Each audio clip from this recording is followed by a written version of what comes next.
Persatuan Bangunan ingin melanjutkan dukungan politik kepada Bapak Haji Ganjar Pranowo SHMIP dalam pencalonan Presiden Republik Indonesia untuk melanjutkan estafet kepemimpinan dengan kultur berasal dari keluarga Nahdlatul Ulama. Beliau pasti memiliki visi yang hampir sama dengan Partai Persatuan Pembangunan. Saya masih bersama Muhammad Mardiono. Ia adalah pelaksana tugas Ketua Umum P3, partai politik berbasis Islam dan berlambang Ka'bah. Sudah 11 kali ikut pemilu, tapi berdasarkan perhitungan suara KPU, baru di pemilu kali ini tidak lolos ambang batas masuk Senayan. Pak Mardiono, ya. Banyak pengamat dan analisa-analisa yang mengatakan P3 yang mendukung Pak Ganjar dan Prof Mahfud berkoalisi dengan PDIP adalah salah satu bentuk salah arah. Apa tanggapan Pak? Ya, Mbak Rosi, mungkin pengamat yang mengatakan salah arah setelah kita ya tidak berhasil. Tetapi ketika kami dulu mendeklarasikan Pak Ganjar, itu banyak pengamat yang memuji P3. P3 adalah memilih langkah yang tepat. Pada waktu itu? Ya. Tapi kan waktu itu Pak ya, kalau tidak salah 5 hari setelah 21 April 2023, pada waktu Bu Mega mengumumkan Pak Ganjar sebagai capres PDIP, 5 hari setelah itu langsung Bapak mengumumkan hal yang serupa. Apa yang terjadi? Atau situasi apa yang membuat Pak Mardiono harus gercep sekali untuk mengumumkan itu?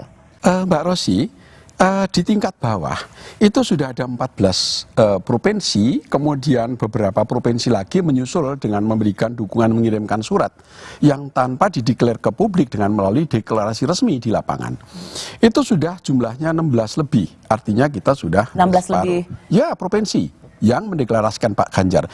Itu 5 bulan ya, 5 bulan sebelum ya PDIP mendeklarasikan Pak Ganjar Pranowo. Dia dicalonkan menjadi calon presiden dari PDI Perjuangan. Ya P3 sudah itulah. Kenapa?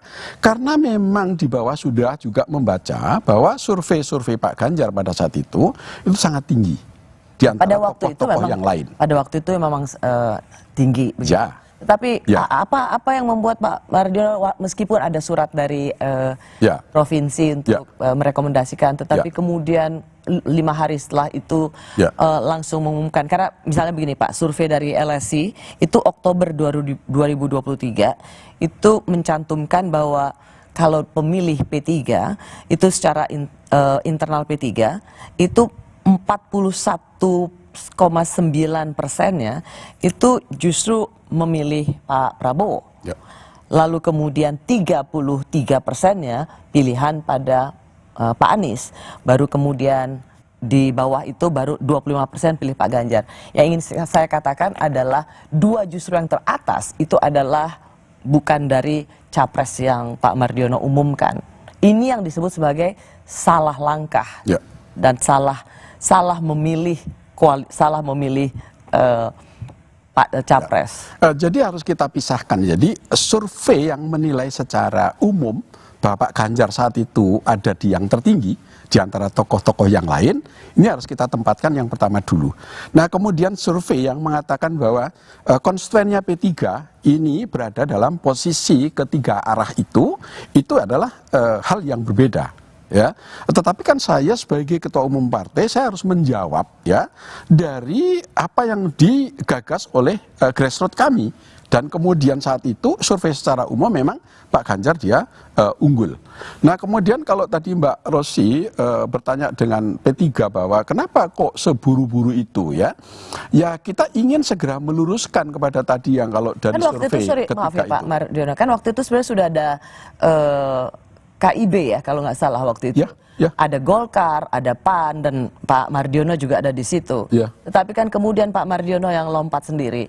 Banyak yang mengatakan sesungguhnya kenapa Pak Mardiono secepat itu mengumumkan, memang pada waktu itu ada permintaan dari Pak Jokowi.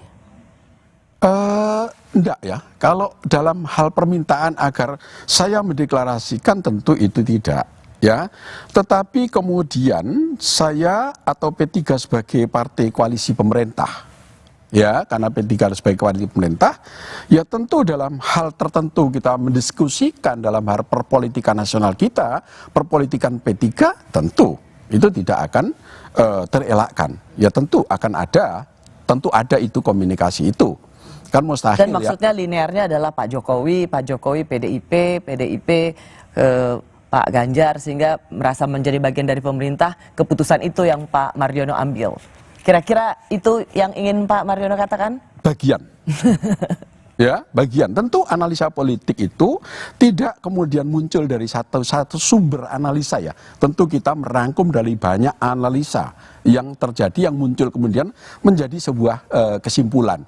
Dari survei, kemudian kalau kita melihat ya, P3 sebagai partai koalisi pemerintah, ya, Pak Presiden Jokowi juga sebagai kader PDIP, kemudian PDIP, partai PDI Perjuangan juga sebagai pemenang pemilu, ya tentu itu menjadi bagian dari awalnya mungkin Pak Mardiono merasa lebih cepat supaya merasa lebih ikut bagian dari yang membeli saham premium. Iya, jadi kalau pedagang ya kalau mau beli saham ya seri A ya, supaya dia lebih awal kita bisa mendapatkan nilai yang masih harganya rendah tetapi value-nya akan lebih dan ternyata ketika ini semua tidak terjadi seperti yang Pak Mardiono lihat atau prediksi, Pak Mardiono mau mengakui bahwa salah arah? Saya tidak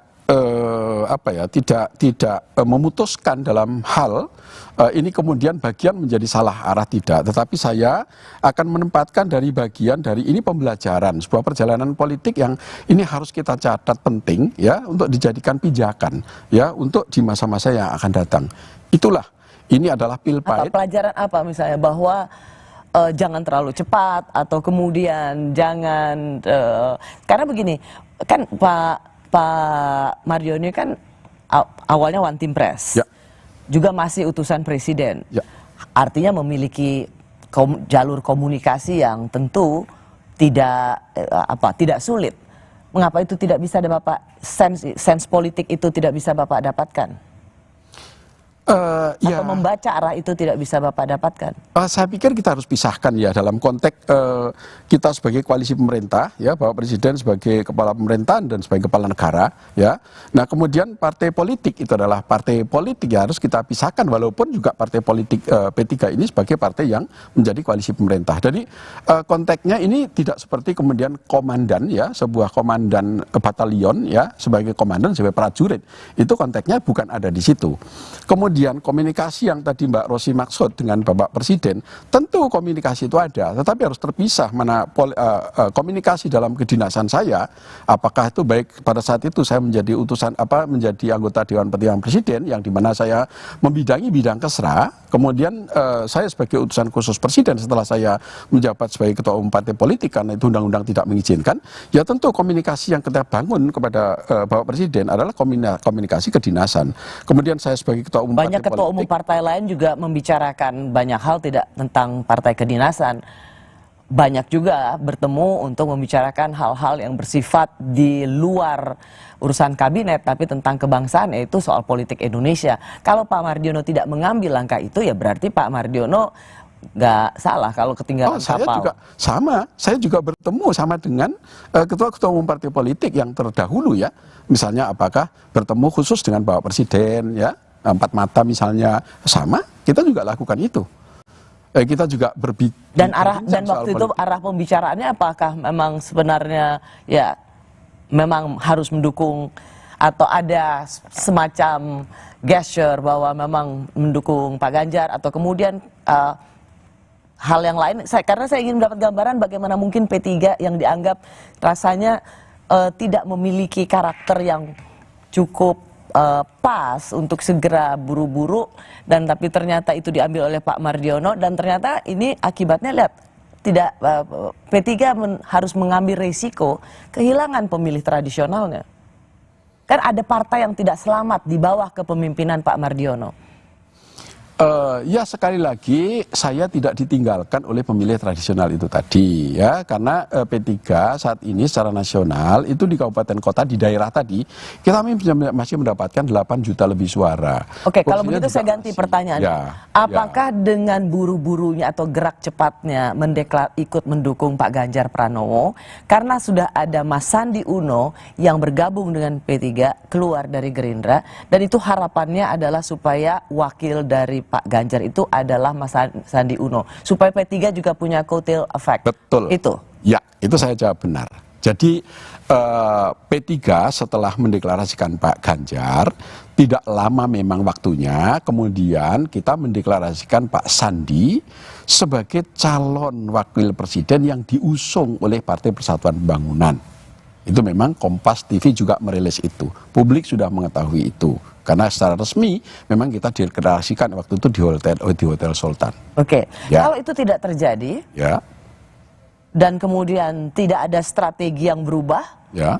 apa karena misalnya begini, saya harus membandingkan misalnya Caimin PKB salah satu targetnya adalah ia harus menjadi wakil presiden, tetapi ketika gelagat dengan bersama Pak Prabowo ia tidak sepertinya potensi menjadi wakil presiden, lenyap begitu, semakin tipis, maka ia pindah haluan. Mengapa strategi atau kelincahan seperti ini tidak dimiliki oleh Pak Mardiono atau tidak menjadi salah satu opsi yang harus Anda lakukan? Gini ya, jadi di P3 itu partai yang cukup demokratis tetapi taat asas.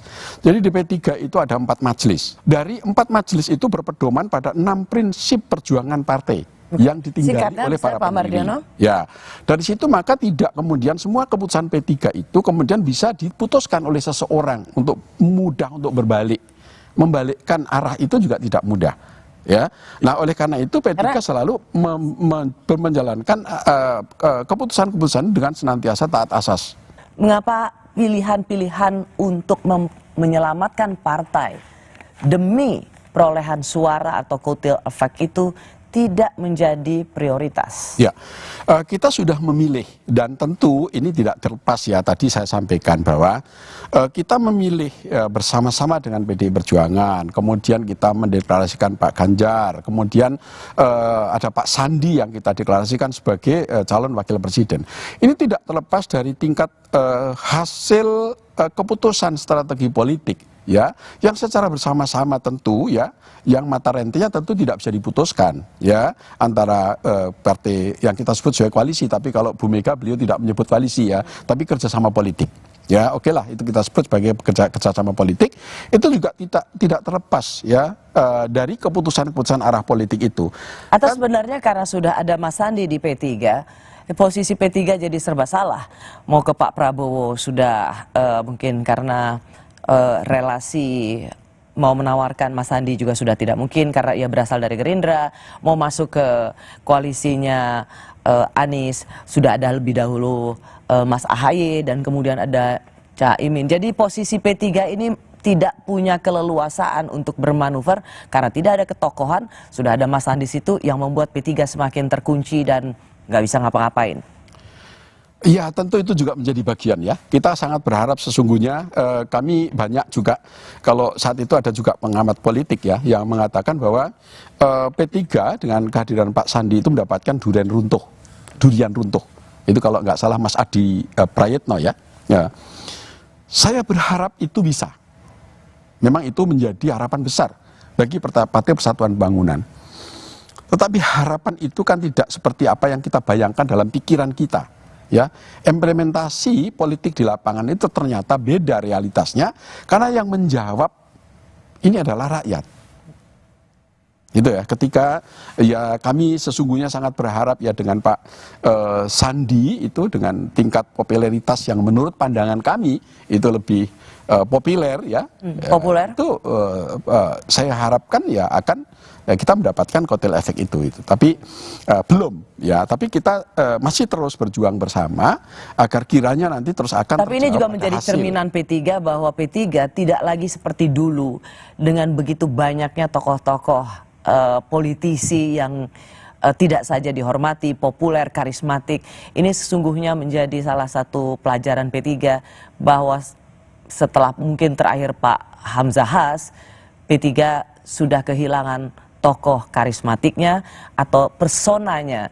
Ini sesungguhnya juga menjadi salah satu cerminan mengharapkan Mas Sandi Uno. Anda sendiri mengatakan, oh ternyata rakyat memilih lain, tidak sepopuler itu. Bagus ada Mas Sandi Uno yang ada di situ, karena terbukti P3 memang nggak ada orang lagi.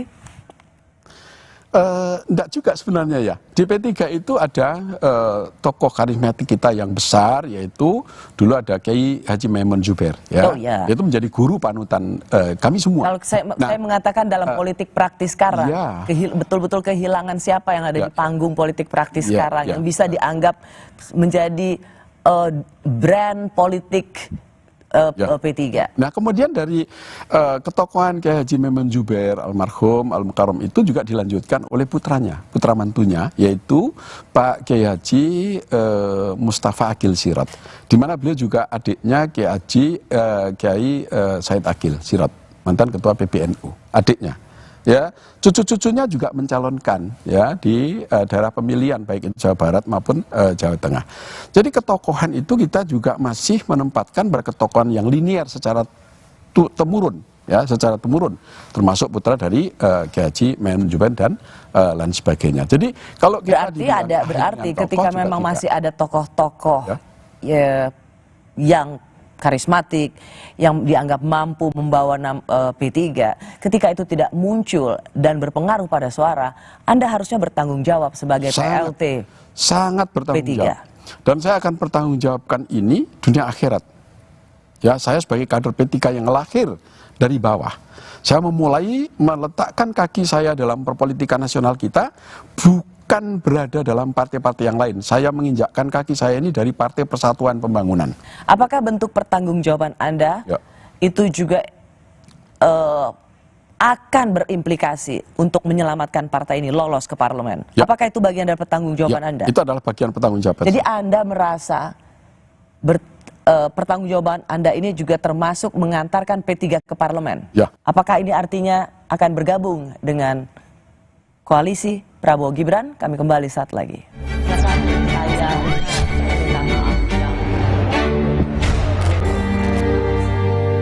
Koalisi untuk langkah yang kedua.